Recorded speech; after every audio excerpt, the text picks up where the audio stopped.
और अब रुख करते हैं कमोडिटी मार्केट का। टेक्निकल एनालिस्ट भूपेश शर्मा इस वक्त हमारे साथ जुड़ गए हैं। Good morning Bhupesh ji. Tripti Upadhyay this side.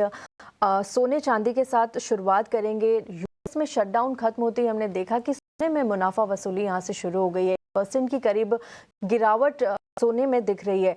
किस तरह की रणनीति अब सोने चांदी में आगे बनाई जाए और कौन से लेवल्स यहाँ से अब अहम होंगे?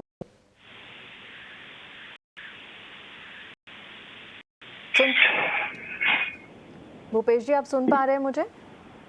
जी, आवाज आ रही है, परंतु मैं प्रश्न आपका सुन नहीं पाया। मैं रिपीट कर देती हूँ। सोने चांदी से शुरुआत कर रहे हैं। सोने में हल्की गिरावट, अब मुनाफा वसूल यहाँ पर देखने को मिल रही है। जिस तरह से यूएस में अब शटडाउन खत्म हो गया है, आगे जाकर सोने में कौन से अहम लेवल्स हो सकते हैं, लेवल्स का यहाँ पर ध्यान रखा जाए और किस तरह से अब रणनीति आगे के लिए बनाई जाए सोने चांदी में?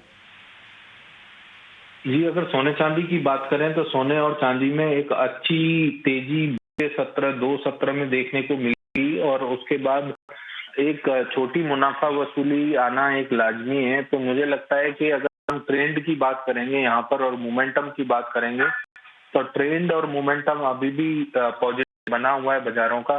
मुझे लगता है कि बाजारों में अभी भी बाय ऑन डिप स्ट्रेटजी लागू रहनी चाहिए। यहाँ पर विशेषकर सिल्वर की बात करें तो 1,60,000 के आसपास बाजार कहीं मिलता है तो यहाँ पर खरीदारी की सलाह रहेगी, जिसका स्टॉप लॉस 159,500 के नीचे रहेगा। 1,62,500, 63,900 के लक्ष्य यहाँ भी संभावित रहेंगे। वहीं अगर सोने की बात करें तो सोने में बाजार 1,26 के आसपास खरीदारी की सलाह रहेगी, जिसका स्टॉप लॉस 1,25,500 के नीचे का रहेगा। लक्ष्य की बात करें तो 1,26,700, 1,27,300, 1,800 तक के लक्ष्य भी संभावित हो सकते हैं। कुल मिलाकर ये एक अपॉर्चुनिटी रहेगी बाजारों में फ्रेश एंट्री करने की।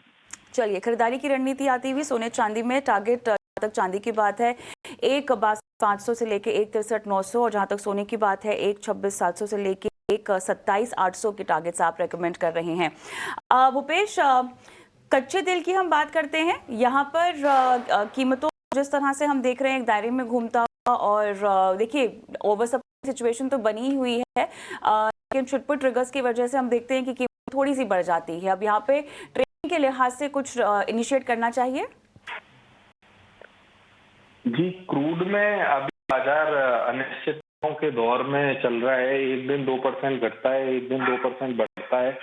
अभी इसका जो दायरा है वो 5,450 से लेकर 5,150 के बीच में अभी भी बरकरार है। मुझे लगता है कि 5,450 के ऊपर सस्टेन करेगा बाजार, तभी में कोई फ्रेश तेजी की सलाह रहेगी।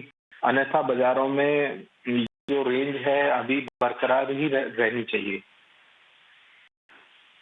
क्रूड पर आपने रणनीति सुझा दी है, लेकिन एक क्विक आपसे नेचुरल गैस पर भी राय चाहिए। अब नेचुरल गैस के प्राइस हम यहाँ से बढ़ते हुए देख रहे हैं। आगे के लिए क्या रणनीति नेचुरल गैस में नजर आ रही है? इस बार विंटर्स अच्छी होने वाली है? जी, नेचुरल गैस की बात करें तो नेचुरल गैस का ट्रेंड अभी पॉजिटिव बना हुआ है और यहाँ पर क्लियर ट्रेंड पॉजिटिव है, तो यहाँ पर हमारी खरीदारी की सलाह बरकरार रहेगी। हम कहेंगे कि 400 के आसपास, 403 के आसपास बाजार मिलता है तो यहाँ पे खरीदारी करें, जिसका स्टॉप लॉस रहेगा 399 के नीचे का। लक्ष्य की बात करें तो 409, 413 के लक्ष्य यहाँ पर भी संभावित होंगे। ओवरऑल बाजार में अभी काफी तेजी लगती है। फंडामेंटल्स भी पॉजिटिव है और टेक्निकल्स भी पॉजिटिव है, मूवमेंट भी पॉजिटिव है। जी, बेस मेटल्स की बात कर लेते हैं। क्या कॉपर में कोई सजेशन होगा आपका? जी, बेस मेटल्स की बात करें तो यूएस में जो अभी लॉकडाउन जो खत्म हुआ है, मुझे लगता है के बाद बाजारों में एक दोबारा से डिमांड देखने को मिलेगी और इसका असर सीधे सीधे कॉपर के प्राइसेस पर देखने को मिल भी रहा है। 1,013 के आसपास अगर टेक्निकली बात करें तो यहाँ पर खरीदारी की सलाह रहेगी। 1,009 का स्टॉप लॉस होगा। 1,018, 1,022 के लक्ष्य यहाँ भी संभावित रहेंगे। में कॉपर में खरीदारी की सलाह आती हुई टारगेट 118 से लेके 1,022 तक का रेकमेंड कर रहे हैं। स्टॉप लॉस आप 1009 के नीचे का रेकमेंड कर रहे हैं। भूपेश जी धन्यवाद, आप जुड़े हमारे साथ, सुबह रणनीति बताई कमोडिटीज में दर्शकों को, तैयार किया चाल के लिए, शुक्रिया।